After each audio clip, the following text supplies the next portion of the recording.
Hi everybody, welcome back to the channel. So today we're going to be looking at my financial review. We're going to look back on 2022 and see what I achieved with my money during that time. And I'm also going to discuss a few of the goals I have for 2023 with my income. So we're just going to start here by taking a look at the income I had over the 2022 calendar year. So we're going to begin by looking at my income for 2022. Let's take a look. If I bring this down, so I did actually change jobs this year, and I started in Saudi Arabia and I'm currently in Oman. So in my last job between the months of January and August, I earned £21,000. I am doing this in one currency today. I'm just doing it in pounds. So they're approximations because obviously exchange rates differ a lot of the time. So this is just going on my best memory at this point. Now, something to keep in mind is that I am actually earning more at my current job, but this is going to make it seem like I took a big pay cut. And that was simply because of how some things worked out. Let me just go through the rest of the income and then I will explain that. So when we bring this down and we look at my Omani salary, from August to December, I earned approximately £18,000. I also had other income, side hustle income of about £6,000 this year, and that led to a total of £45,000 for the year. Now, this was actually very surprising for me. I thought my income had been lower than that, and there's a couple of reasons for it. So in Saudi Arabia, if you are a contracted worker and you complete your contract successfully, it is compulsory to give you a half-month bonus per year of work. However, even though you get a half-month bonus for every year, you don't get paid that until you finish with the company you're working for. So I worked in Saudi Arabia for 3 years, which means I got a month and a half bonus paid out to me when I left. So I technically got an extra month and a half salary on that. Additionally, if you look at when I started in Oman, I started in Oman in August. But my contract in Saudi also ran till August because they pay you until the end of the summer because I work as a teacher. So what they tend to do is whenever you leave the country after the school year is finished, they will also pay you your holiday pay. So I kind of double dipped in August because my new job started early for the training. So that means I actually got paid twice for that month. So essentially I earned an extra 2.5 months salary during this year. Now, we'll discuss that again a little bit when we start looking at my income for next year, but let's just move on for the moment and see what I spent. Now, I've split my expenditures a couple of ways. Now, bear in mind, I wasn't really budgeting in Saudi Arabia. I wasn't looking to save my money. I was trying to pay off certain things I needed to get rid of, like credit card debt. But me living on a more mindful budget wasn't one of my priorities. It probably should have been, but wasn't one of my priorities. However, I did achieve a few things that I'm really proud of. So let's take a look. In the liabilities of what I paid off, I had my credit card. This was a really big thing for me. I only have one credit card, but I had run it up a fair bit, and to this day I couldn't tell you how. I know how like the first half of it got run up because I had a balance on there for a little while. I'd had some surgery not a couple of years ago now, a while back now, but I'd had some surgery, and then when I got to Saudi Arabia I was like, okay, we really want to focus on paying off this card. I paid off a large amount of it, and then I got stuck in the UK. We were locked down, we had the pandemic, and I just had nothing else to do, and I ran it back up again. And it's one of those things, but I was absolutely determined to have this paid off by the time I started my new job here, and I managed it, which I'm really proud of. So I got rid of my credit card debt, and as I said, that was my only credit card, so that was great. I did have some tax that I owed this last year. So that was about $3,000. That wasn't actually my tax bill. Just over $2,000, that was my tax. But then I put it on account for this coming year because in the UK, when you self-assess, when you pay your tax, like it's due end of January, and then they also take half the payment for next year, and you have another payment that you make in June. So I actually fully funded my future payments as well. And then because I knew I was moving to another country, I needed a moving fund so I could get set up here. A lot of things were provided, but I did things like in between leaving Saudi Arabia and coming here, I stayed in the UK for a week and there were expenses attached to that. And when I got here, just getting myself set up here, buying a microwave, settling into the apartment, decorating it. It was furnished, but there were costs involved, and so I just had a fund behind there ready. So that means I spent a total of 15,000 just kind of clearing big expenses over the last year, and that was 33%. It was 1/3 of my income. So now we're going to move on to savings. Now these savings, because I was focused more on doing this, on taking care of the credit card, I didn't look into saving until after I got into Oman.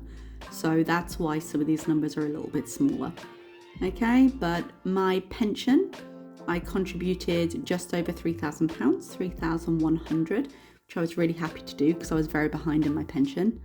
I started an emergency fund as of this month because I get paid mid-month, so I'm using the December paycheck to validate these numbers. My emergency fund's only sitting at 1,450, but I'm hoping to grow that next year, and we'll talk about that when I'm in my goals, but I'm glad to have it. And I do have other sinking funds. These are a variety of things, travel, things like that. And I do detail those in my monthly budget updates if you watch those. The reason it says minus lie is I do have a tax sinking fund that I did use to pay off the 3,000 in the liabilities column there, but I have about 100 left in that. And because I'm technically saving it, but I'm not going to be able to keep it, I haven't counted that towards my total there. So what that means is that the total I managed to save since October, I would say, was 7,600, and that is 16.9% of my annual income, which means altogether I have a total combined percentage of 50.2%. Now, I obviously haven't saved all this money. Man, it would have been nice after just trying my best this year. But I'm counting it together because essentially it means I was able to put half my salary towards, this sounds very convoluted, but towards the betterment of my financial future is, I suppose, the fancy way I could put that. So even though these were liabilities and they did cost me money, so I don't have that 15,000 anymore, I really feel like it should be counted because I made progress with it, and that was the important thing. And as I say, I'm actually really proud of that. I feel like my salary isn't very high, but my outgoings don't have to be high unless I make them. But I feel like I did a lot with what I had, and I'm really pleased with it. So now we're going to go on to my financial goals for 2023. Now, obviously, as I mentioned, my income is going to be a little bit different here. So let's talk about that. In my income, my salary for my job here is going to be around 32,000 for the year. I obviously am not planning to make any changes to that. I don't expect there to be a raise because my pay is frozen for the first 2 years of my salary. And I've got nothing else I'm aware of coming in, with exception of having a little trouble moving the square there. We do get a bonus here in Oman as well. It actually works on exactly the same system as Saudi Arabia, where if you are a contracted worker, you get a half-month bonus when you complete your contract. But they count contract as years. So instead of me having to wait until the very end, once I finish that year, I get I put £1,000. It's 581 Omani Rial, which is the basic portion of my salary, because my salary comes in 2 parts.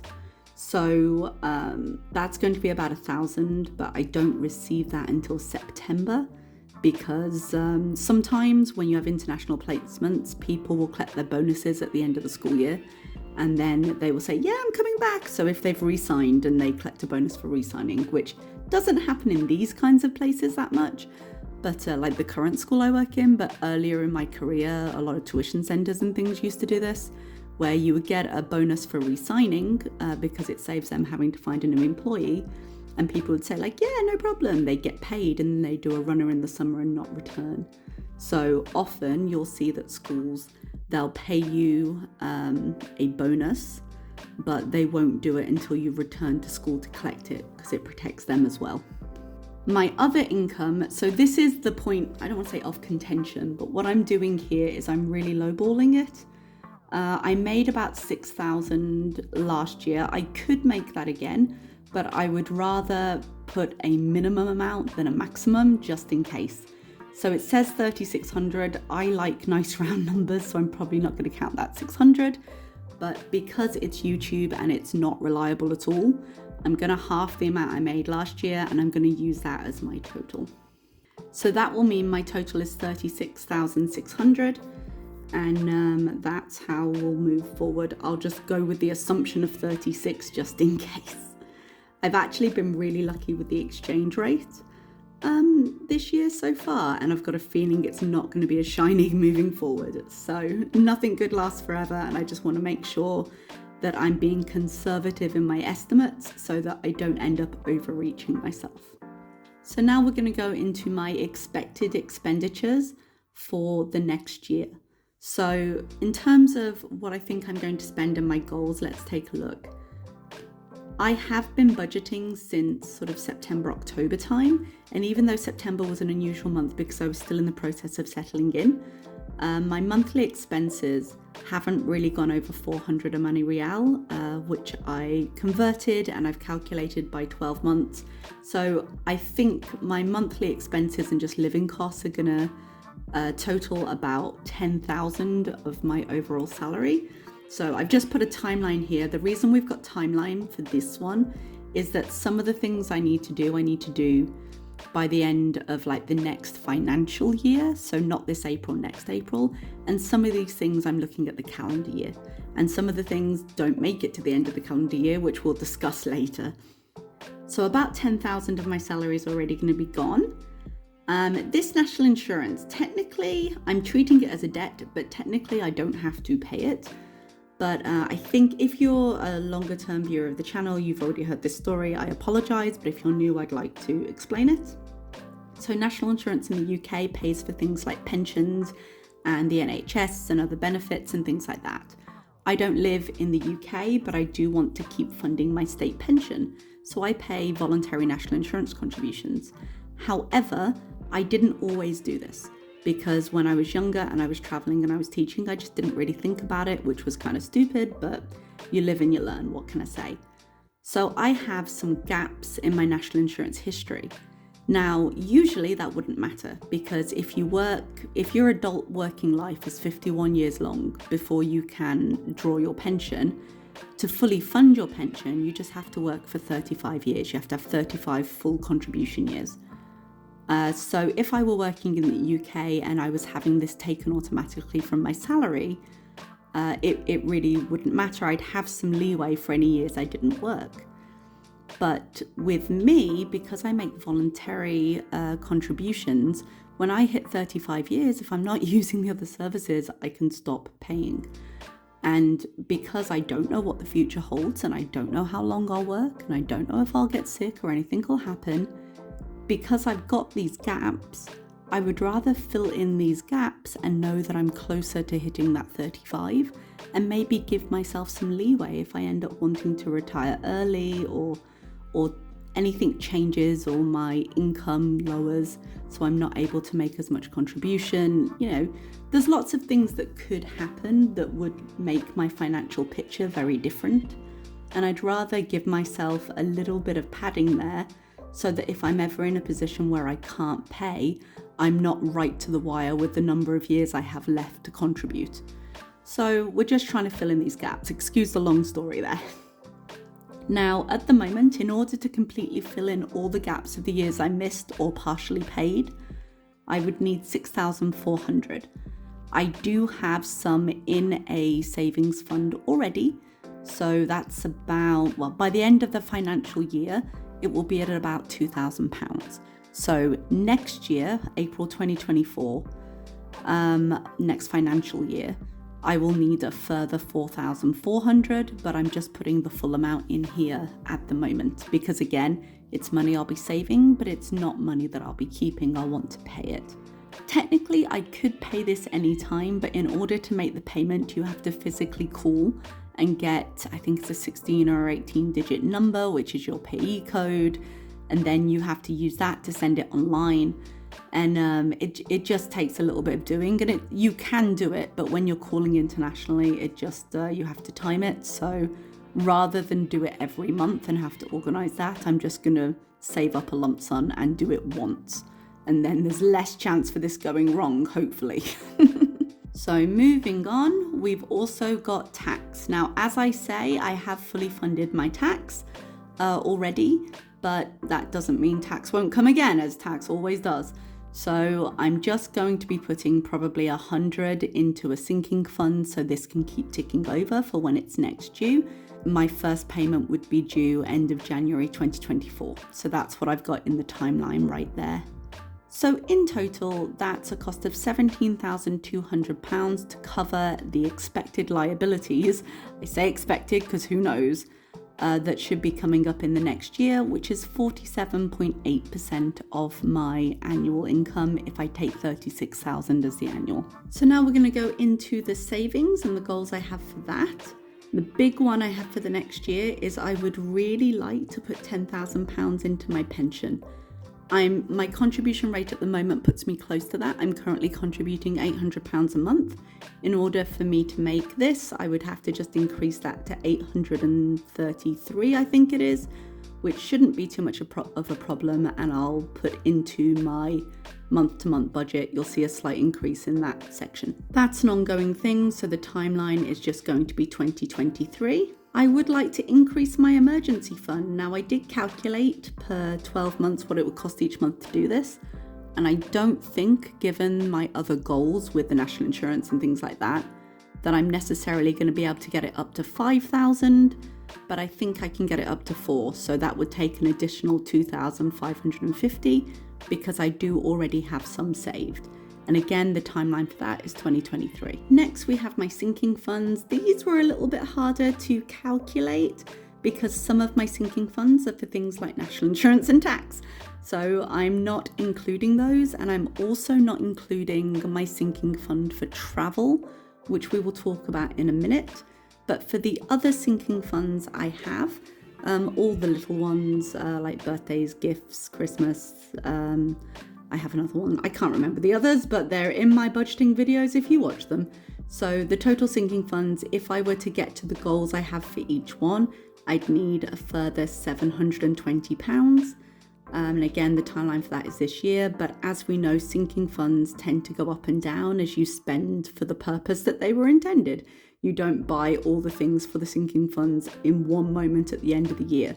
So I do realise that it's unlikely I'll get to the point where all of these are fully funded at the same time, but theoretically, to cover the cost they will have over the course of the year, it would be £720. So then we get to my travel fund, and I've chosen 1,500, but this was the hardest thing for me to calculate, if I'm honest, because basically right now, I am planning a little mini trip, just a long weekend, to Dubai in May because it's my 40th birthday. So I'm going to go on a little trip. It's only going to be a weekend. By the time, given the current rate of savings, which I'm putting about 300 a month into my travel fund, by the time we get to the last wage before I go, it will have about 2,100 in there, possibly a little bit more. This isn't counting any extra income I get in, so about 2,100. I do not think I will spend that much in Dubai. So I'm hoping to come out of that with about 1,000 left in the fund. But then the problem I have is that even though I'm calculating this annually, my needs are not equally distributed through the year. So most of my travel and my gift funds and things like that, I need in the middle third of the year, because my plan right now, hopefully, is to do a little trip in May, but then over the summer to travel as well. because being a teacher, I am locked into the school holidays and they tend to be the most expensive, which is a shame. You don't get to choose. I mean, I'm happy to have the holiday, but you don't get to choose when you go to try and minimize expenses. I'm probably not going to do like one big trip. I'm probably going to do some little ones, but that means I need to be able to pay for flights and that gets expensive. So yes, I need probably another £1,500 in there once I come back to fund it back up to sort of the 2,500 mark. I don't know if I'm going to need more because I haven't decided where I want to go yet, so I'm not quite sure how to cost this trip. But again, the problem is more, I only have about a month's salary between going on the first trip and potentially wanting to book the second. So what may end up happening, even though I do technically have the money, if it doesn't come to me till October, it's not much use. So some of these funds, like the National Insurance Fund here, that is not due until April 2024, I may do something like, if I get my bonus in September and I know it's coming and I don't have to pay the National Insurance until April, I may end up taking 1,000 out of that sinking fund, putting it towards my travel, and then essentially repaying myself with my bonus, or something along those lines. I need to figure out a timeline and exactly how much I need for each, because it won't be possible for me to meet my other payments and still put an extra £1,500 into the travel fund over the course of one paycheck. I think that's asking a little bit much. So because the expenses and the timing of the expenses isn't equally distributed like my wages are, I may end up having to be a little bit flexible and move things around a little bit so they can be refilled a little bit later when the demands on the sinking funds are not as frequent.